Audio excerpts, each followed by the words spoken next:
conversation with character, to reflect on my past to present, aware of character defects. I'm sorry. The passion, the power, the purpose of unwoven recovery, unity, service, 1 year token. The most prestigious network in the land.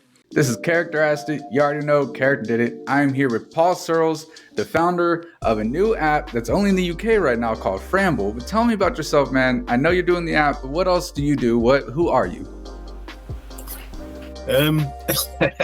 Long story. How much time have you got? We got all the time in the world, man. I don't like the word entrepreneur, but apparently I'm an entrepreneur. I'm an older guy. I'm 57 on Christmas Day. I don't come from a tech industry. Just basically had an idea and a dream, and I decided to go ahead with it. So my day job, I recover cars for a living, kind of in the repossession world, but don't hate me. I hate the job, and I've always been one of the good guys, but I do more end of lease stuff. So my day job is driving a recovery truck around, picking up vehicles on behalf of finance companies where customers have said they can't afford them anymore. Sure. That's my day job. And then I've got another part-time job working at a bar. I'm massively into motocross and enduro. So me and my son run a track, so I earn extra money there. But all this is to fund my dream of Framble, which is a mobile social challenge app. Okay, so tell me about Framble. So Framble, it's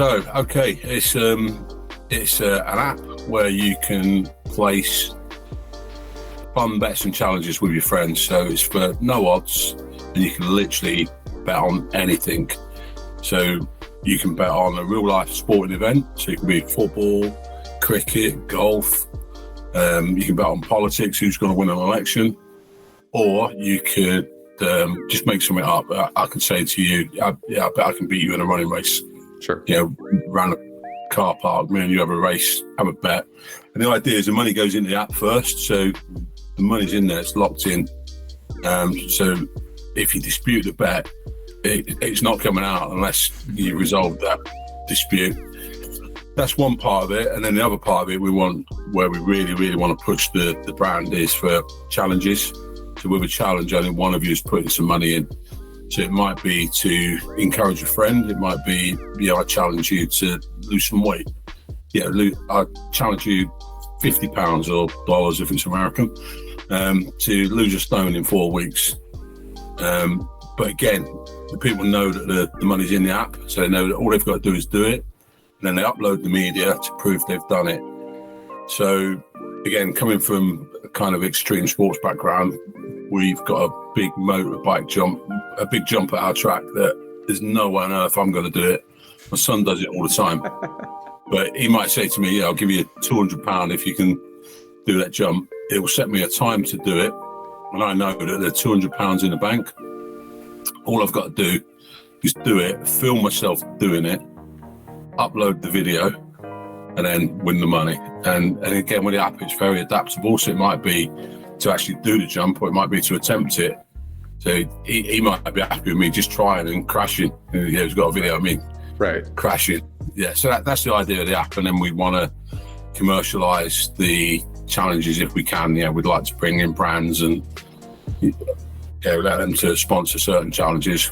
But I don't want to get people addicted to betting. We're completely different to any betting company. It's kind of low key. It's with your friends, and we also want to give back. So the idea is when we get funding is to say to people, as long as you do one bet or one challenge this month, we're entering you into a free draw and you can win some money.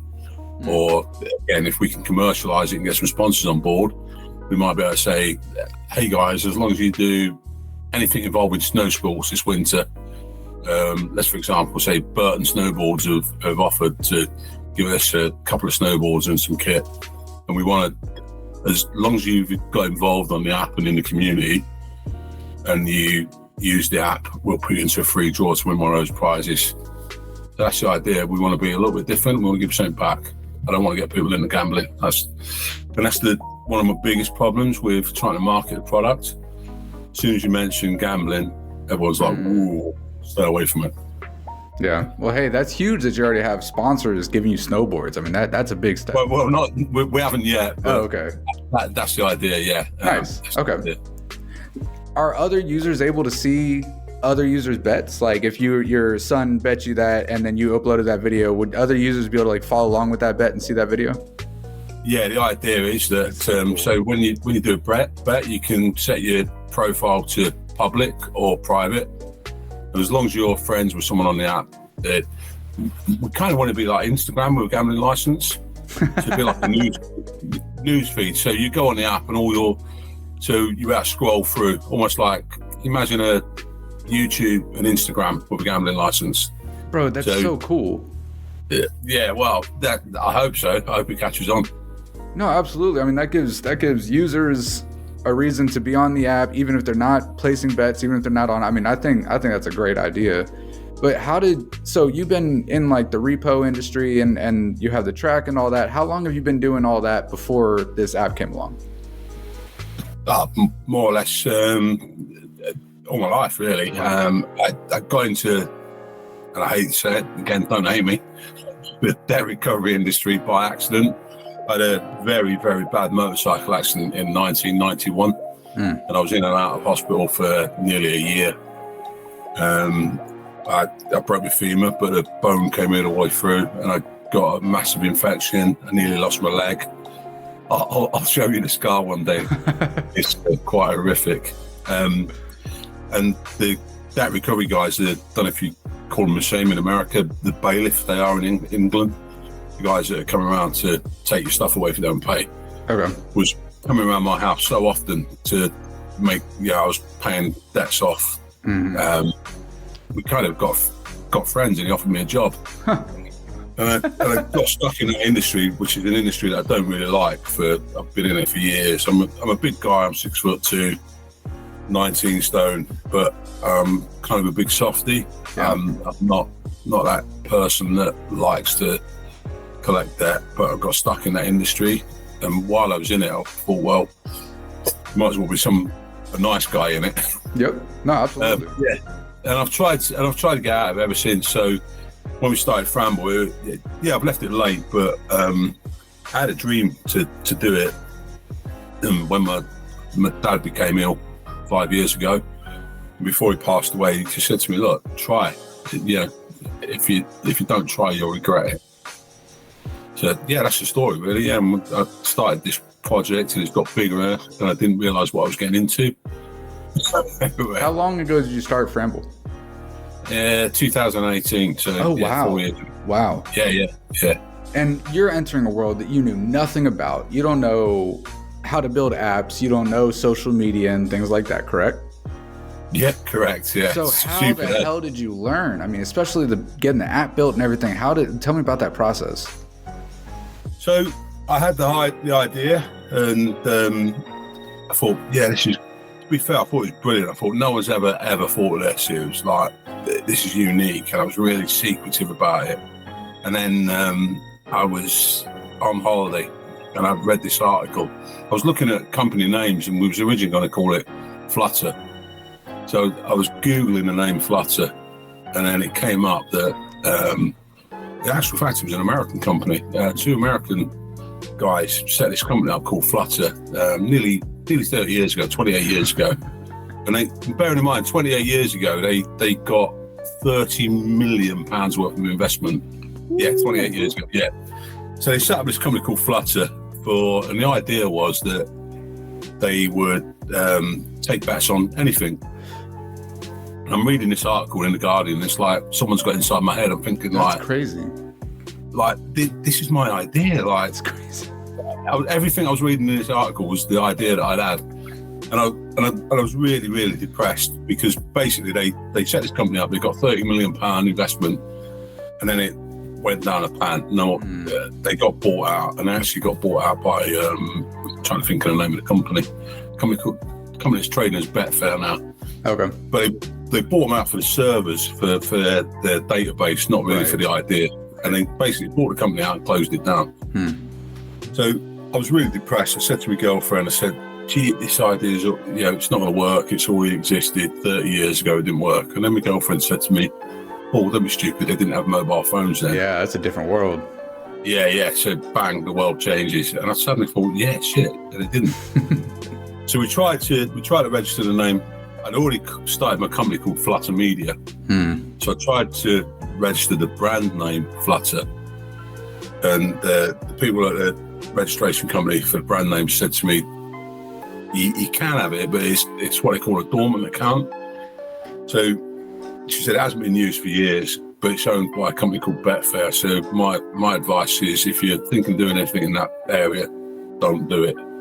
So we changed the name. We came up with Framble, which is a mixture of friends and gamble. Okay.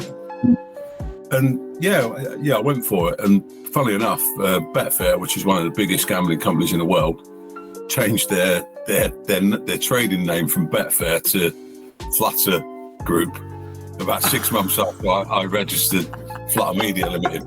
So if I go anywhere that involves kind of gambling shows now, and I have a little badge on that says Flutter Media Limited, I presume I'm the rich guys, and they invite me for the champagne receptions, and then when they find out that I'm not, they usually kick me out. That's cool, that's the story. But how did you build the app? Did you have someone build the app? No, I've got no experience whatsoever. So I post on Facebook. For the younger viewers, it's an old thing that old guys like me used to use before Instagram or TikTok. But no, I put a post on Facebook for saying I wanted to build a mobile app. Met a guy that was local, said that he could build it. He's still on the team now, so apologies if you listened to this, but he kind of oversold himself. Said he could do more than he could. So anyway, we've resolved that, and we've took another developer on. So there's 2 developers that have taken a small equity share in the company, but I've literally funded everything. And at the time, pre-COVID, I was earning well, so I was quite happy to fund everything. And it's taken longer than we thought. I've made kind of every mistake in the book, but you learn from your mistakes, and I'm quite stubborn. So they've developed it on the tech side, and I've pushed everything on the sort of on the legal side, paying the bills. And that's where we are, really. For sure, man. And you kind of mentioned that, you were used to Facebook. You didn't really do Instagram and TikTok and things like that. No. And, starting any kind of business nowadays, social media is going to be a key component. I don't care what business it is, social media is going to have something to do with it. But starting an app, it's even more prevalent. And you went and got on Simon Squibb's Help Bank, which that had to be a big help, but also I'd imagine it was very overwhelming because you probably got a lot of attention on Instagram that you hadn't gotten before, and it's probably waters that you're not used to. Yeah. I mean, again, this is literally the first time I've done anything like this. I'm not the front guy. What I'd really like to do, I've got a girl that a friend of my son's, Lola, that's in some of our videos. She's a bit of a YouTuber and she likes this sort of stuff. And I'd really like to push her up front, but that's not the story. People want to find out about the company and how it's built. Absolutely. It's massively scary for me. The decision to, I don't know if you guys know, I mean, obviously Simon Squibb's recently come to New York and set up a Ring doorbell in New York. But for your listeners that don't know, he's an extremely wealthy, successful man. And he has this Ring doorbell. You basically go there, press the doorbell, and you pitch your idea to him. He doesn't promise to give everyone money, but what he does promise to do is give you some media coverage. He's got over 3 million followers, so he'll put your idea up, he'll tag you in the post. So the decision to go and see Simon was almost desperation because I'm skint. And again, I know most of your audience is American, so I don't know what the equivalent of skint is in America. Is it the same? Broke. I've got no money. Yeah, I'm broke. I've put everything into this. So for a guy that doesn't like being in front of the camera, I made a decision to drive down to London. So it's a 4 trip for me. Go down to London and pitch this doorbell. All the way down there, I was rehearsing this pitch in my head. talking out loud to myself to the point where I got a sore throat.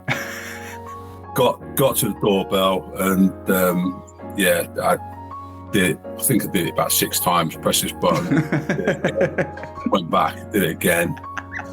It wasn't good. And it's at the back of this building, and every now and then people that were working in the other offices were coming out, looking at me, so when I hid in my car. So I did it, and then luckily for me, driving home, I put a post on LinkedIn, and it just said, I've driven 400 miles to talk to a door for 30 seconds. Hope it works. And I tagged Simon Squibb in it. And then I got home. It's a 4-hour drive, so I got home and I got this voice note and it said Simon Squibb, and I'm like, can't be Simon Squibb. And he said, hey man, seen you at the doorbell today. Really glad you made the journey, but unfortunately, the doorbell wasn't working. And it's the luckiest break I ever had. I was like, what the fuck? Can't believe it. The doorbell wasn't working. And the guy is an absolute gent. So he does a lot of voice notes because he suffers from dyslexia, so he doesn't like typing. So he sent me another message saying, look, I'm really sorry. We've never really had anyone drive down that far before, and we didn't know it wasn't working. Is there anything I can do for you? And he actually offered me my money for the trip and said, try and help me. So I messaged back and I said, as much as I need some money, keep your money. I'd rather have 5 minutes of your time. So he arranged to meet me in a couple of weeks' time at the staircase. So 2 weeks later, I go down again, and obviously I wasn't aware at the time, but when you think about it, he's a very, very busy man, very connected. He doesn't control his phone in his meetings all the time. So I get there and there's no Simon Squibb around whatsoever. I'm like, Jesus. And also, so I message him, and then I get a message say, hey Paul, it's Simon's assistant. Simon's not here today. I'm like, no way. So I messaged back and I said to her, I don't know if you're aware, but actually Simon personally invited me down today because of what happened last time. Anyway, about an hour went, and I was about to drive home. I get this message saying, shit, we didn't realise. We spoke with Simon, he sends his apologies. Can you get over to the other side of London? So I drive from one side of London to the other to try and meet him at this address. And I'm thinking to myself, I'm going to meet him on the street somewhere where he's doing his usual thing, interviewing people. But I actually went to his studios where his guys works. And it was just amazing. I met Simon, told him about my story. It got really kind of deep into my story. Ended up making me cry, which was like, he went into whatever, and I was like, it all came out, all the stress and that. Spent the day with him, went around London, went to a function in the evening, drove back home, got home at 4 a.m. in the morning. It was a whirlwind. And then 2 weeks later, he sent me a message saying, can you get to Liverpool? We want to do some filming, we're going to help promote you. And that was it. That's amazing. He gets a lot of crap on the internet. And I think anyone does that helps people, because everyone doesn't believe it's true. And he can't help everyone, so I suppose he does let a lot of people down. I look at his messages and there's people asking him for, I'm about to be evicted, can I have money? And right. Everything. So, he can't, and I count myself extremely, extremely lucky that just by fate that doorbell wasn't working. And I think that's the only reason he met me. But the guy's a good guy, and he's trying to help people. No, absolutely. Everything happens for a reason. That doorbell was broken for a reason, for sure. Simon Squibb is an incredible person. He's going to be on my platform in January. I'm really excited about it. And he is, I have to back you up on what you're saying. He's the most genuinely good person I've ever interacted with, and especially celebrity status. I mean, he's an amazing person. Yeah, you meeting him in person, or is he going to be? No, he's going to be we'll do it digitally like this, but. Oh, it's a shame, man, because it sounds daft, but he gives you a hug. Oh yeah, no, for sure. You always talk with jargon like they mean it. I genuinely think the guy probably stays up late at night and worries about people. Everything is genuine with him, and yeah, whether I succeed or fail, I'll never be able to thank him enough. Absolutely. Tell me about the impact that it had the day he posted the video with you. Tell me about that day. For me, it's massive because I'm a little guy that's kind of got into a world that's too big for me. Mm-hmm. Yeah. If I look at it, yeah, I've done everything wrong, and I've tried to build this. I haven't tried to build a massive app, but if you look at the scope, everyone says like you should find a niche. So yeah, maybe my niche should have been motorbikes, but the trouble is with the app, you can use it for anything. Yeah, you can bet on football, cricket, cooking, politics. And so where do I start marketing that? So, and then obviously COVID came along and I lost all my money, I lost all my income. So I'm 3/4 away through building this thing, and I've got no money, and I've run out of money, and I'm struggling to keep it going. And Simon comes along, and the money he gave me, to be fair, at the end of it, I'll tell you the truth. At the start, off camera, he said, "Look, Paul, I'm worried about you. I think your app's good, but it's really, really a big project here. I'll give you some money, and we'll do something else. We'll train you up. We'll open you a business. Let me help you that way, or you can go ahead with the app." And I had a walk around the block with Lola, who's my son's friend, who does the media, and we had a chat. And I said, "There's nothing else I want to do. It's kind of not about the money. It's a passion project." So we got back and we had a chat with Simon, and I just said, "Look, I want to do this." He said, "Okay, right, we'll do it. We'll do a day's media, and we'll promote the fuck out of you." Simon's words. He said, "Literally, we'll promote the fuck out of you, and we'll put it." And I thought, where am I going to get that kind of coverage to put this little tiny app out? So we went through, we did the filming, and it was really, really uncomfortable. You'll see that when the YouTube video comes out. So, and we filmed, and to me, I thought the deal was that he was going to do the filming. He said, "I'll either give you some money to retrain, or you can do the filming and we'll market you," and that was the choice. So we spent the day, and when I look back, I wish the day different now, because I'd be more confident now. Anyway, we did it, and we got to the end, and then he opens this briefcase. Well, he tricked me. He said that there was going to be a drone flying out of the briefcase, and he said, "We'll get our graphics guys to put some graphics on there." So I opened this case, expecting this drone to fly out, and he turns it around, and it's full of money. That's for you, man. I'm like, but you said, yeah, it was like, if you see the video, I was actually in tears. And he's kindly cut that a little bit out. You can see me starting to go. But yeah, he doesn't doesn't show me crying. And he said to me, he said, "The money's really for you, Paul." He said, "It's not for the app. I don't want you to spend it on the app. I want you to clear some of your debt, get yourself straight."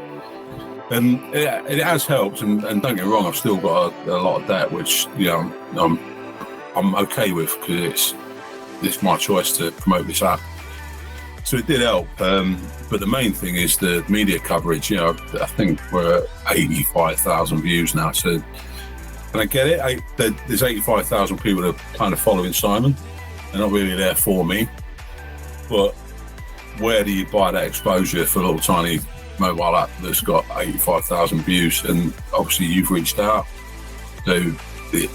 Well, yeah, and that's my question, really, and I can't believe he did that. Simon Squibb, every time I hear a new story about him, I gain more respect for him. It's crazy. But yeah. Did you get a lot of followers? Have a lot of people message you from that video? Yeah, I've had on the personal side of it, and it's catch-22. I'd like more on the mobile, on the Instagram for the app, which is Framble_official. We would like more on that, but kind of not doing a lot on that at the moment. So if people go there, there's kind of advertising. So yeah, I've got a lot of followers. I've had loads and loads of messages. People have sent personal messages saying, "Well done." I was kind of expecting a lot of crap for it, people saying you shouldn't be getting people into gambling, or people saying, oh, it's a crap idea. Unless Simon's editing them out, I don't know. There's just not been one nasty comment yet. I think there's one comment a guy put on there that somewhere in the interview I say, I wish I'd never started this. And one guy put, oh, this doesn't sound very good, if he wished he never started. And it kind of took it out of context. If you look, they didn't watch the whole video. They didn't watch the whole video. They just stopped. They put that comment right after you said that. Yeah, I wake up every day thinking, Jesus, Phil, sometimes I think, what have I got into? Yeah, I wake up every day and the first thing, I literally open my eyes in the morning and it's Framble. Yeah. And it might be, I've got another idea for something, or it might be, oh shit, another direct debit's bounced in my personal account, or what am I going to do today? But if you don't try, it's not going to happen, is it? No one knocks on your door and says, hey, it's a business and it's going to be successful. So hence I'm doing something really uncomfortable talking to you. No, you're great, man. This is fascinating. Take a drink. I'll be drinking with you, but it's 2:15 here, so it's a little early. Sorry. Yeah. I tell artists, people are not going to come to your page just for your music. You have to give them something else, a reason to connect with you as a person, and then they'll want to support your music. And I think that's kind of what you're getting from the post with Simon, is people are hitting you up personally saying, keep going and things like that. But what you're doing is they're supporting you, and in turn, they will support your app. People will support a person before they support an app, before they support an artist. So I think you're heading in a perfect direction.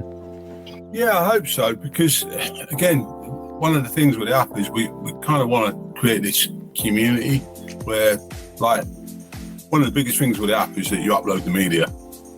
But obviously, I hope it's successful and we end up kind of, as I said to you earlier, almost like Instagram and YouTube with a gambling license. Sure. So some guys come on there to look at videos. They might search eating challenges or motorbike challenges or whatever. But once we build that database of users, for start, as I said, we want to create a competition so that half of the money we earn, we're going to put back in and give that out to people that have used the app that month.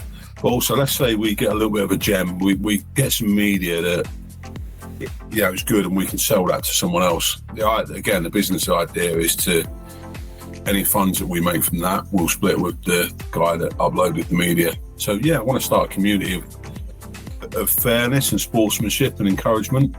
So if you've got that friend that needs to lose some weight, 3 or 4 of you gather together and just say, look, hey Paul, there's 200 quid there.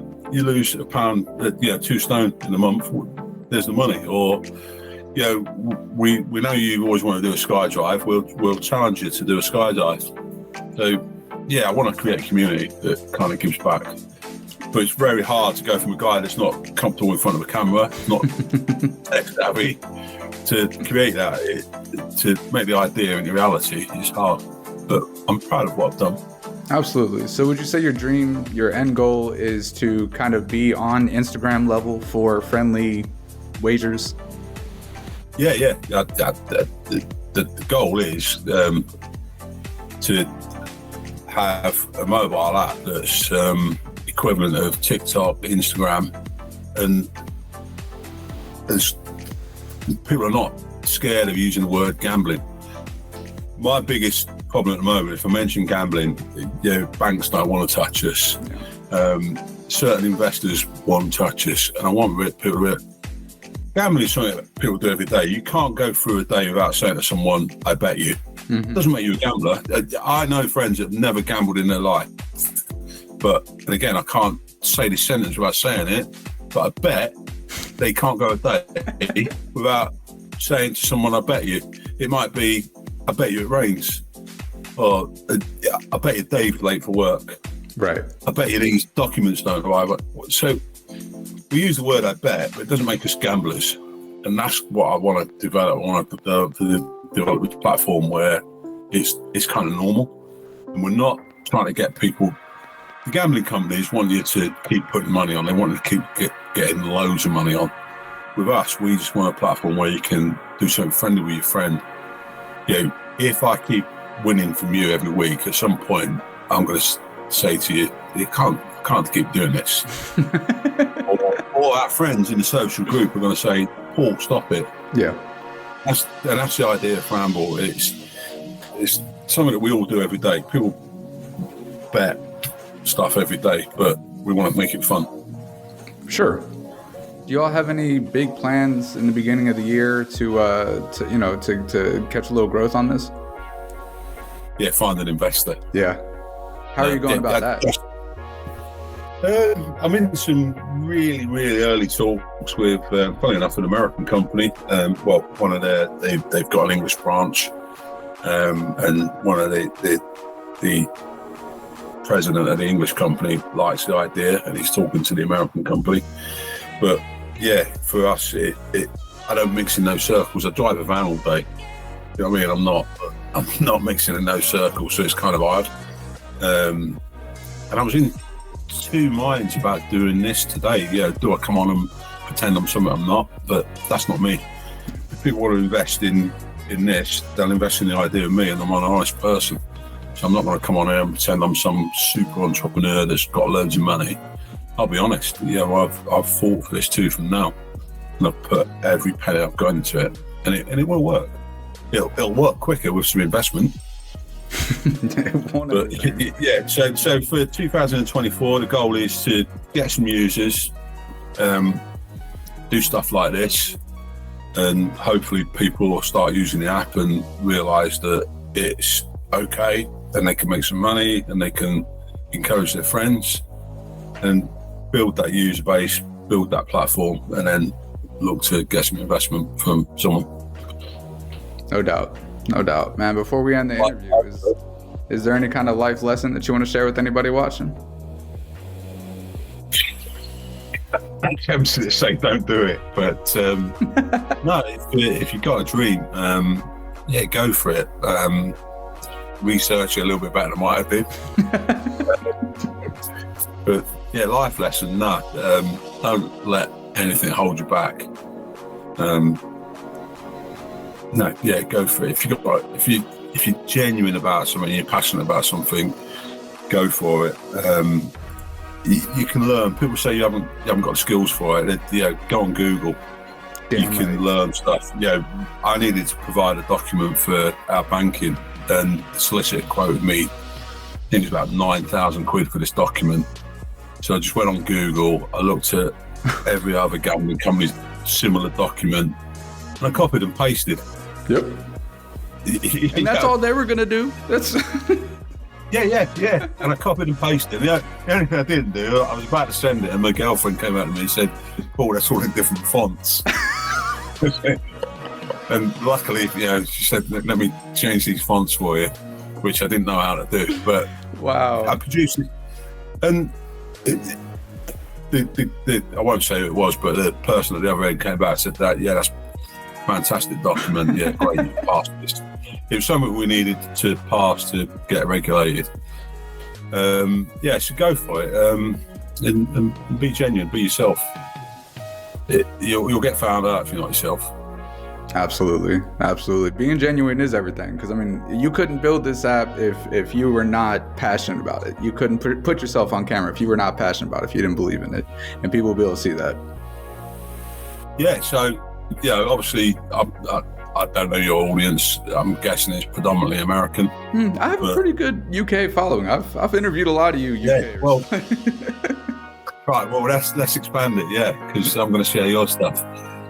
Give it a go. We're not trying to rip anyone off. Use it. Encourage a friend. Have a challenge with someone, especially in January. It's losing weight time. So encourage a friend to lose some weight. Encourage a friend to jog or do that mountain bike ride. Support us. We're the little guys. I want to be the big guy, but this is on video. I'm always going to be the guy that's looking after everyone else. I'm not some corporate fat cat, Right. We're always going to look after our users. So show us some support. Absolutely, But- man. This has been an awesome episode of Characterized It with Paul Searles, the founder of the Framble app. If you're in the UK, download it right now. Make some friendly wagers with your friends. It's a lot of fun. As soon as it gets to the States, I'm getting on it. I can't wait. That's the kind of thing that's right up my alley, man. Follow him up, hit him up. I'll see y'all next time. Peace up. The most prestigious network in the land, the Signature Series Network.